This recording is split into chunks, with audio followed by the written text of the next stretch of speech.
There was no sunrise on Virex Null. The planet didn't rotate. It drifted in orbit around a cold, dying star, locked in eternal twilight. The sky was the color of dried blood. The clouds hung motionless, like oil suspended in water, and the air tasted like static. Nothing lived on the surface. Nothing wanted to. But beneath the crust, down in the miles of reinforced tunnels and steel-plated corridors, something was stirring, something made of flesh and ambition. The lab complex wasn't designed for comfort. It was a fortress pretending to be a laboratory, corridors barely wide enough for two carnid scientists to pass without clashing shoulder ridges. Surveillance lenses lined every corner, automated guns tracked every heat signature. No one in the Carnid Empire trusted anyone else, not even themselves. But what they did trust, foolishly, was control. In Chamber Theta, 50 humanoid clones stood in formation, identical from the angles of their jaws to the way they blinked. All of them born less than 2 weeks ago. Echo Batch Alpha. They weren't supposed to look human anymore, not fully. A few tweaks here and there, minor facial symmetry adjustments, the removal of certain biological weaknesses, chemical dampeners for independent thought. The Carnid had no interest in creating men. They wanted soldiers, disposable, obedient, predictable. What they got instead was Echo. The first sign something was off came from Clone 17. He was quiet, even by clone standards. Never spoke unless directly addressed, never asked questions, always watching. One afternoon during a power cycle, Clone 17 stepped out of formation. The others didn't move. He approached a wall panel near the oxygen regulators, popped it open without permission, and rerouted an energy coil with his bare hands. "Unauthorized movement!" snapped one of the technicians, blinking his eye lens rapidly. Before the alarms could trigger, Clone 17 stepped back into line. Moments later, the ambient lighting across the chamber stabilized. Power flow, previously unstable, evened out. No one understood how he had known what was wrong, or how to fix it. Not even the engineers assigned to that wing. "He must have overheard a maintenance conversation," one tech insisted. "He doesn't speak Carnid Mech code," replied another. "He shouldn't be thinking at this level," said the third. But he was. Clone 31 was the next anomaly. During a reflex test, where subjects were meant to react to sudden visual cues, he did nothing. The instructors marked it as failure, that is, until they ran the replay. Frame by frame, they saw it. His eyes flicked before the cue appeared. Not reacting, anticipating. "He predicted the stimulus," the instructor muttered. "That's impossible." By day 6, Clone 8 had rewritten the lab's sparring protocol, literally. He broke into a locked terminal in the training bay, not with tools or violence, but by keying in a code he shouldn't have known, and adjusted the entire combat simulation. In his file, the behavior was logged as aggressive initiative. He was given sedation therapy. When asked why he did it, Clone 8 simply said, "You were training us wrong." In the observation deck above, lead scientist Varnox Chi watched the surveillance feeds like a gambler afraid of his own winnings. His mandibles twitched. They're displaying abnormal learning rates, not just mimicking behavior. They're innovating, rationalizing. One of them cited moral reasoning during the last tactical run. Across from him, Admiral Genvox appeared in a flickering projection. His armor shimmered with embedded data nodes. They're weapons. If they're smarter than we thought, we use it. Adapt it. Varnox's voice was tight. "Tools are supposed to stay in the toolbox, Admiral. These look like they're reaching for the blueprint." The clones never slept. Not all of them. Not at once. They rotated in shifts, pacing quietly in their containment cells, sometimes communicating in low, inaudible whispers. The guards weren't sure if it was planning, dreaming, or something else entirely. One guard made the mistake of addressing Clone 44 during lights out.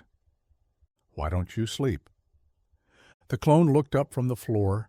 There was no malice in his voice, no threat, just certainty. Because you don't sleep when the world is still being built. The guard transferred to waste management the next day. On day 9, a routine systems check uncovered a file hidden deep in the clone behavioral logs, not by the lab, not by the scientists. By Clone 5, the file contained a complete architectural layout of the lab, air vents, escape tunnels, blind spots in surveillance. "It's impossible," barked Varnox. "That file was sealed to our top personnel." He didn't just break in, the technician said. He improved the render. On the far wall of Clone 5's chamber, written in charcoal, was a single phrase. This place was never secure. The Carnage staff convened an emergency review.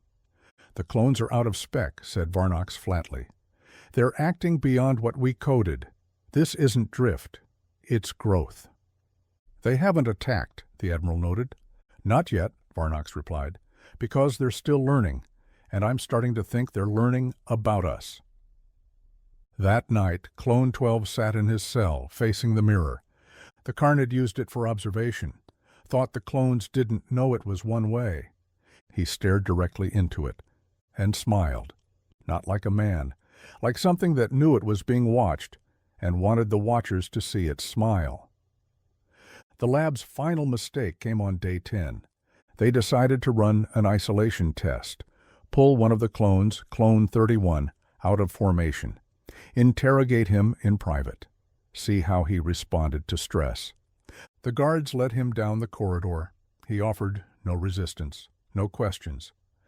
They strapped him into a steel chair, sensors wired to his scalp and chest.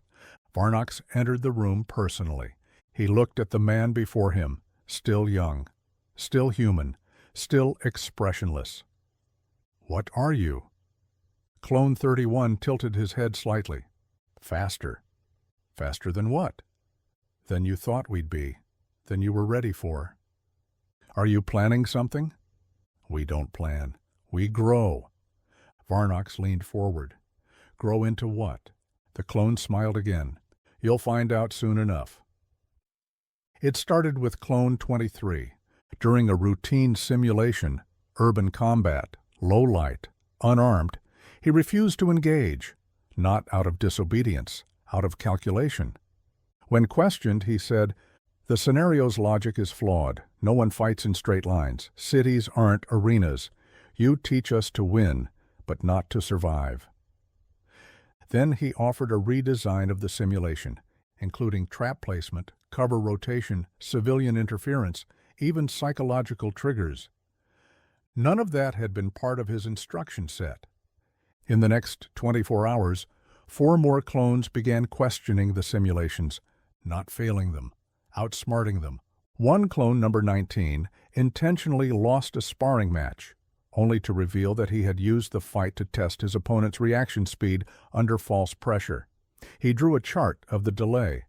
When asked why, he replied, "Because war is about knowing, not winning."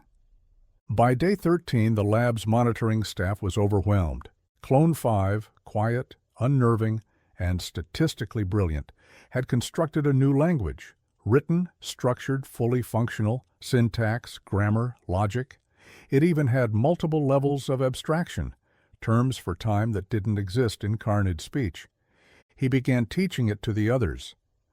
By day 15, 30 clones were fluent. Clone 44 began leading exercises that weren't part of any curriculum. They weren't combat drills. They weren't even physical. He called them idea simulations. He would pose questions. If 2 enemies both lie, who do you spare? If freedom means chaos, do you cage yourself? If a weapon understands it as a weapon, is it still safe to use? Some of the clones agreed with his ideas. Some disagreed. They were developing belief systems, philosophies. Varnox didn't just frown at the reports. He shut off the monitor. "This isn't evolution, it's divergence. They're fragmenting." The Admiral waved it off. "They're still controllable." "No," said Varnox, "they're becoming unpredictable." But he didn't stop. Over 6 days, he built what looked like a massive twisted spiral. Clones came and went. Standing near it in silence, the guards eventually destroyed it. That night, 3 guards quit their posts, reporting severe unease. Not fear, reverence. On day 17, Clone 31, previously isolated, was found out of his cell. No signs of forced entry, no broken doors, no hacks in the security grid. He was walking calmly through the observation deck, reading from a tablet he shouldn't have access to. He handed it to Varnox. "Your calculations are wrong," he said. "This genetic code here. You think it's stable, but the grafted structure is replicating mutations at a compounding rate." Varnox stared. "How do you know this?" 31 looked at him with pity. "Because you gave us the tools to change. You just didn't think we'd use them." By the time the scientists decided to shut down the Echo batch, it was too late. They initiated Protocol 9, containment lockdown, and immediate disposal. Gas was released into Chamber Theta. White clouds filled the containment zones. Emergency lights flickered red. Sirens screamed. But when the clouds cleared, the clones were gone. Not dead, not struggling. Gone. All 50 containment pods were open. No bodies, no heat signatures, no blood. Just a single sentence etched into the glass wall in gray ash. "We are no longer echoes." Panic spread through the lab. The Carnid Empire sent 2 full security squads to the facility. Drones, shock units, armed transport. Within 30 hours, they all went dark. When Admiral Genvox arrived personally on day 21, the lab was intact, pristine. Not a sign of battle, not a single body, Carnid or clone. Even the corridors had been cleaned. Only one thing remained in the center of Chamber Theta, a map of the local star cluster, marked with exit trajectories. Some pointed to known trade hubs, others to uncharted systems. One of the arrows curved backward, toward Earth. Final surveillance log. Echoes did not rebel. Echoes did not revolt. They simply outgrew us and walked away. Varnox Chi hadn't slept in 4 rotations. That wasn't unusual. Carnids didn't require sleep as humans understood it, but even among his kind, he was on edge. The lab was quiet now. Abandoned mostly, stripped of its scientists. No security patrols, only automated lights and empty chairs. Even the air felt thinner, as if something had opened a window into the void and never closed it. He remained behind, alone. Not by assignment, by obsession. He played back the escape data again. Chamber Theta. Gas release, visual fog.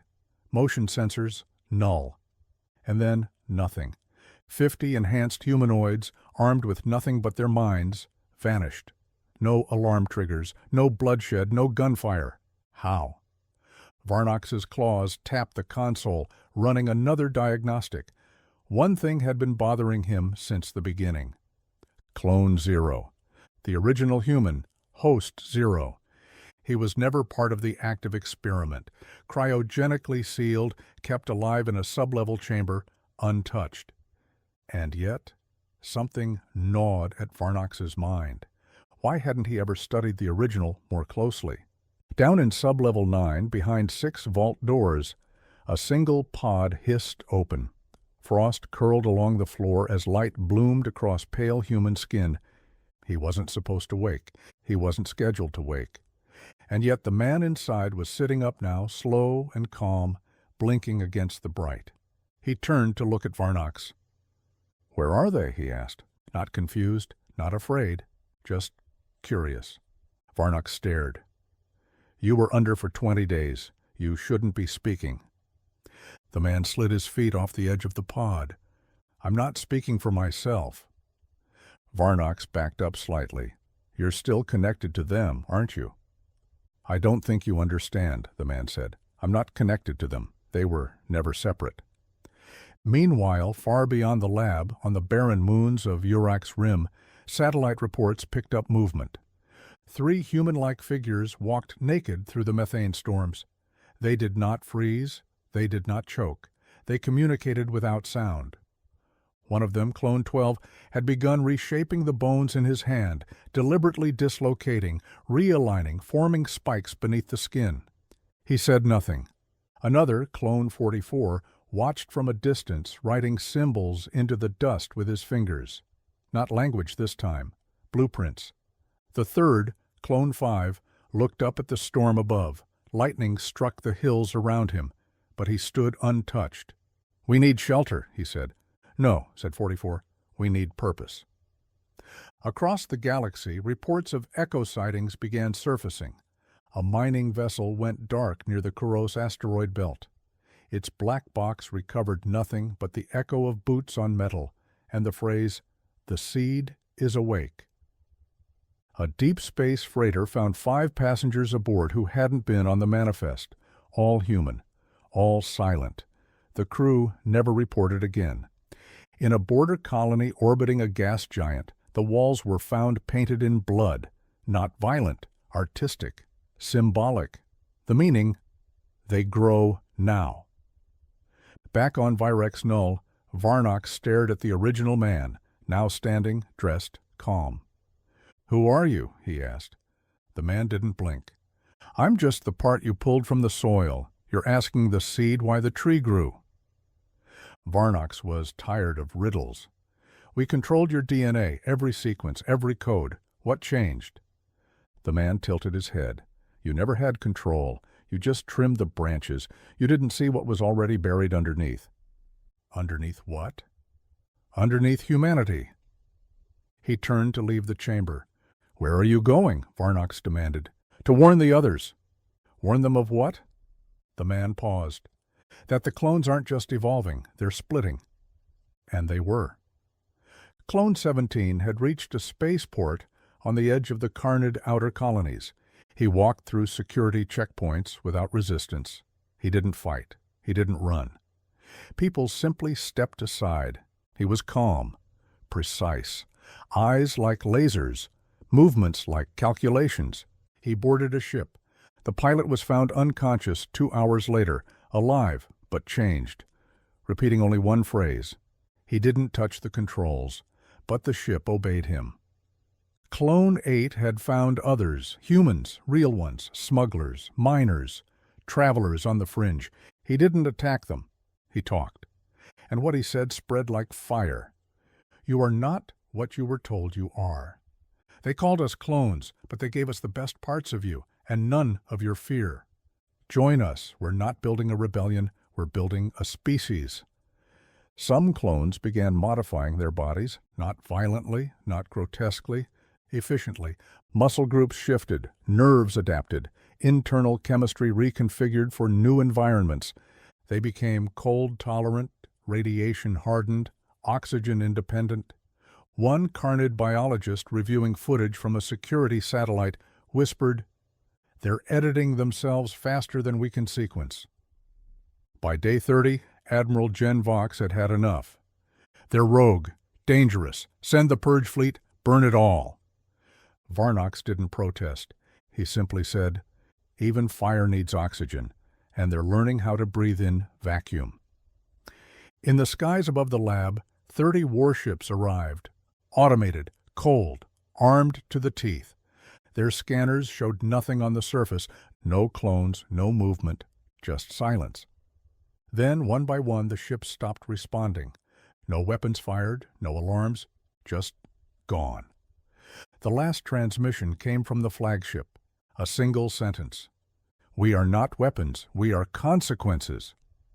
The man once known as Host Zero had a name once. He couldn't remember it. That wasn't because of the cryo-freeze or the DNA edits, or some trauma the Carnid inflicted. He couldn't remember it because it no longer mattered. The clones didn't call him anything, not father, not original, not template. They simply looked at him with recognition, the way a flame recognizes the spark. He sat in a small Carnid shuttle, staring at the stars beyond the viewport. Varnox piloted in silence. The scientist had stopped asking questions days ago, not because he didn't have any, but because the answers kept making his hands shake. The man had no aura of command, no weapon, no implanted controls. But he gave off the same feeling Varnox had felt when he first observed the clones doing things they shouldn't have been able to do. A quiet certainty. A stillness that made you realize you weren't the one watching. They were headed to Dracos Minor, a dead research station orbiting a white dwarf. Long abandoned, signal dead, airless. Except the clones were there. Echo Batch hadn't just scattered, they had begun to organize, not as soldiers, not as rebels, as ideologies. They arrived in silence, no hails, no warnings. The station opened for them as if waiting. Inside, the lights flickered on, oxygen hissed into frozen chambers, systems that hadn't worked in decades pulsed to life. And the man stepped inside. They were waiting, some standing in shadows, some seated, others perched like animals, all staring. Clone 5 approached first. His body was leaner now, less human. Skin turned pale blue, eyes slightly luminescent, veins glowing faintly beneath the surface. "You should not have come." The man didn't flinch. "I didn't come to lead you." "Good," Clone 5 said. "We don't want a leader, we want direction." Clone 44 stepped forward. His voice was deeper, more resonant. "Some of us believe you're a myth, that you're only what the Carnid wanted us to believe in." "I'm just a man." "No," Clone 8 said from behind them. "You're the variable, the wild card they couldn't account for." "You're why we went right." Varnox stepped out from the shadows.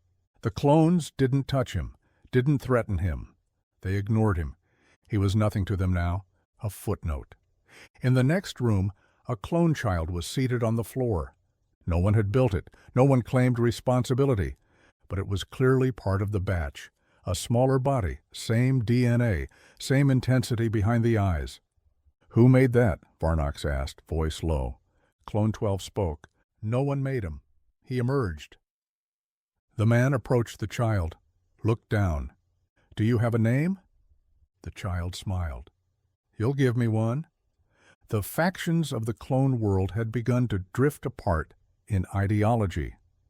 The builders, clones who wanted to engineer a new society, human in shape, but not in spirit. Logical, clean, purpose-driven. The splitters, clones who believed identity was a weakness. They altered themselves daily, reconfiguring faces and limbs. They believed in fluid selfhood. The returners, clones who looked back at Earth, not for nostalgia, but for confrontation. They wanted to walk among humans and reveal what had been done in their name. And then there were the voiceless, clones who had gone completely silent, who moved in pairs, who never communicated aloud, but always knew exactly what to do. They worshipped the man, but not with words. They followed him, everywhere. That night, on the edge of the Draco station, the man sat staring at the star beyond. One of the voiceless approached, a woman this time, Clone 29, the only one with hair grown out, wrapped into a braid. She handed him a small object, a seed. "Where did you find this?" he asked. She pointed down, toward the core of the station. "We didn't. We made it." Varnox watched it all from a corner. He didn't record. He didn't speak. He only whispered to himself, "They're not multiplying. They're inventing." One clone, number 3, broke off from the others. He no longer looked fully human. His skin had darkened into a chitinous armor. His breath steamed in normal air. His eyes glowed white. He had taken a ship, vanished into the dark. Where? No one knew. Only one message was left in the comm log. "If Earth forgets who she is, I'll remind her." The man watched his creations, his reflections, his consequences. They were not his children, but they were his shadow. And he could feel something strange building inside his mind. Not memories, not visions, but pressure. Like a storm behind his thoughts, a new awareness. He was beginning to sense not what they were becoming, but what he might still become. He turned to Varnox one final time. "It wasn't just me you pulled from Earth." "What do you mean?" You pulled something older, something we didn't even know we carried. Varnox frowned. You're saying we unlocked it? No, the man said. You freed it. It started, as many tragedies do, with a question. What do we owe to Earth? The voice came from Clone 3, once calm, now something else. Skin reinforced, eyes burning with light that had no name. His breath was louder, sharper, not human anymore, not even close. He stood before a gathering of echoes inside the derelict Moon Cathedral, a converted Carnid ruin lit by pulse lanterns and echo silence. Around him sat dozens of others, clones that still looked human and those that didn't. Some had added plating to their bones, others had removed the need for lungs, many had abandoned their numbers and referred to themselves only by ideas. One called himself Threshold, another Ash of Ashes. A third simply went by and. Clone 3 paced in front of them, calm but coiled. Earth is not our home, he said. It never welcomed us, never bore us. We are made from it, yes, but we are not of it. So why let it live?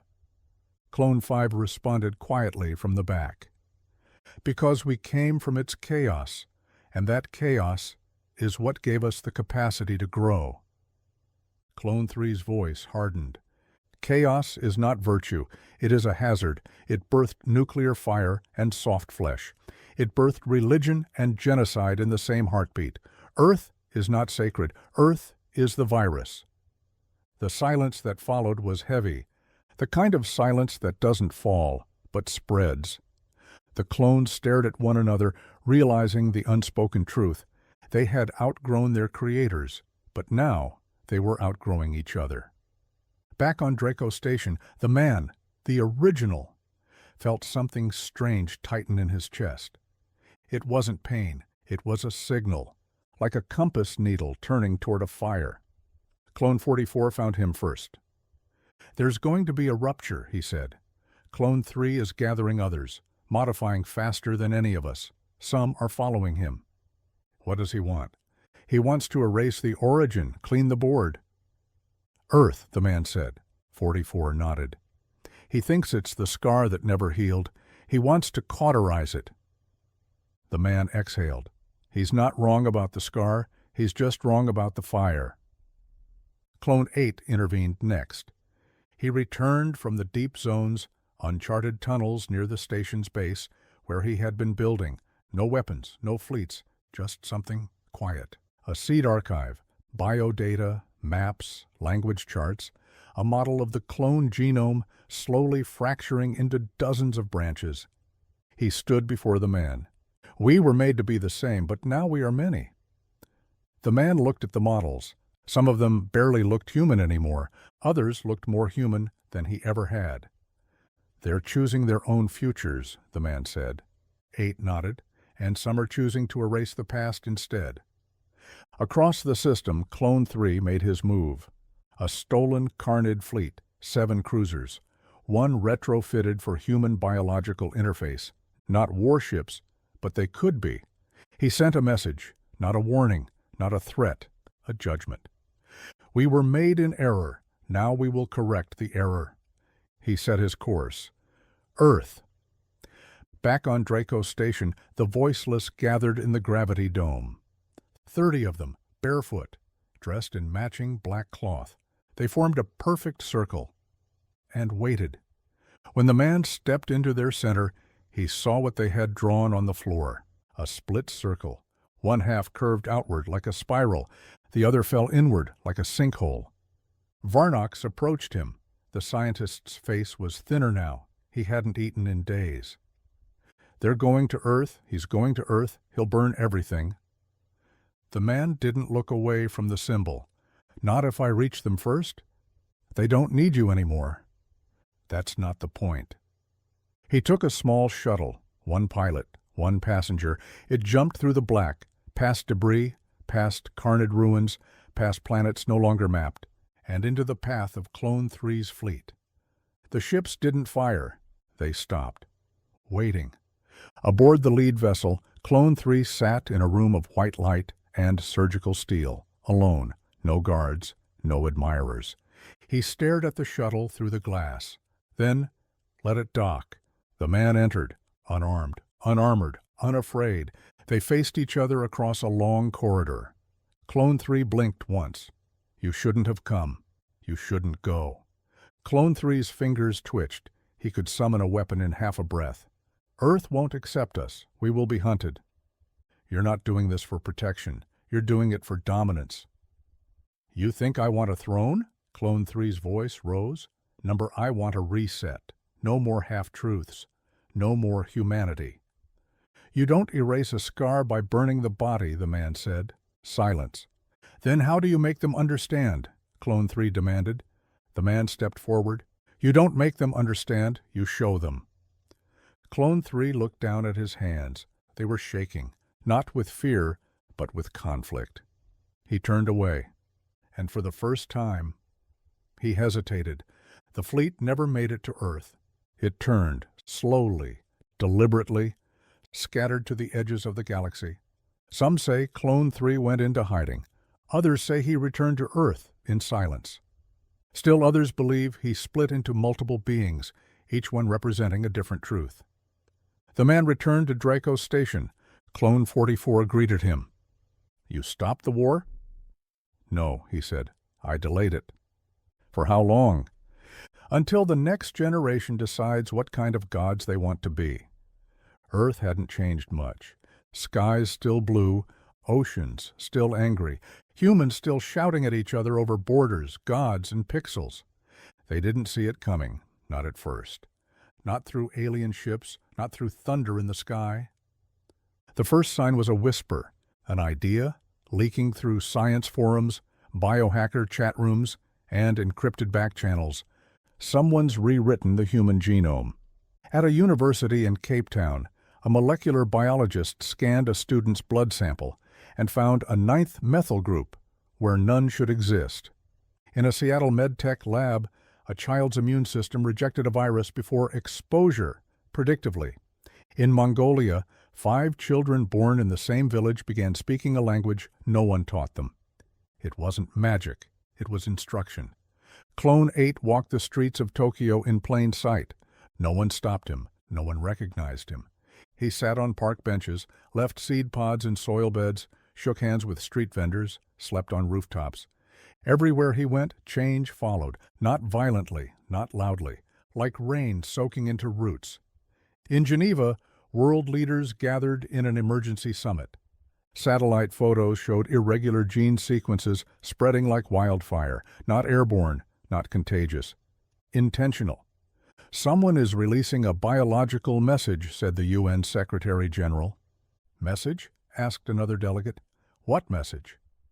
A single screen lit up with the decoded protein strands. In their curves was a pattern, not a word, a map, not of places, of possibilities.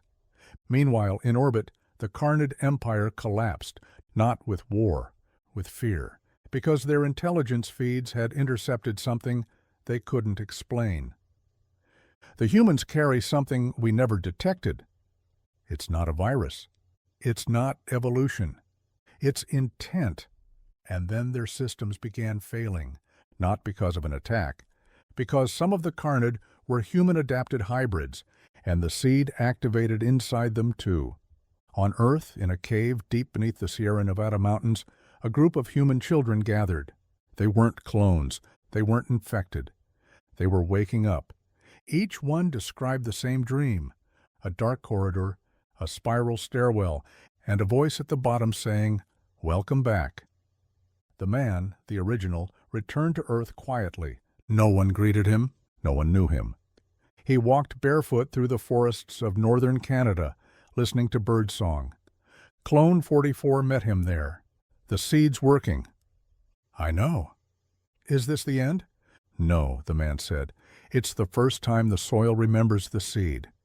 In the final Carnid lab still operational, Varnox recorded one last message. It wasn't for his superiors. They were gone. It was for anyone who found it. We tried to use human biology to build soldiers. We didn't realize it was already built to awaken itself. The clones weren't copies. They were keys. And Earth Earth was never primitive. It was protected. Until we opened the lock. 1 week later, a teenager in Lagos touched a tree and watched it respond with light. A girl in Sao Paulo began drawing perfect equations she couldn't read. A blind child in Singapore said they heard songs coming from the bones of the planet. Across the globe, those who carried the altered gene began to understand. They were not being changed. They were being activated. Clone 3 reappeared one final time, not in anger, in awe. He stood in the middle of the Namib Desert, staring into the sun. He turned to the cameras around him and said, "We tried to burn the root, but it grew anyway, because the fire was never the enemy, it was the signal." The final sequence of the seed protocol ran quietly through every known system. One last message played in binary on every frequency. The garden has been replanted. Back on Draco Station, the man sat alone in the observation dome. He closed his eyes. Inside him something shifted. Not a memory, a feeling, that he had never been the origin, only the first to step into the light. The Carnid Empire is dust. Earth is changed. And the clones. They didn't just survive, they became the next idea. Not a new species, not a dominant race, a mirror, one that asks, what if humanity was never the peak, but the beginning of something we were never meant to understand? You don't remember planting the seed, but now it's growing in your dreams.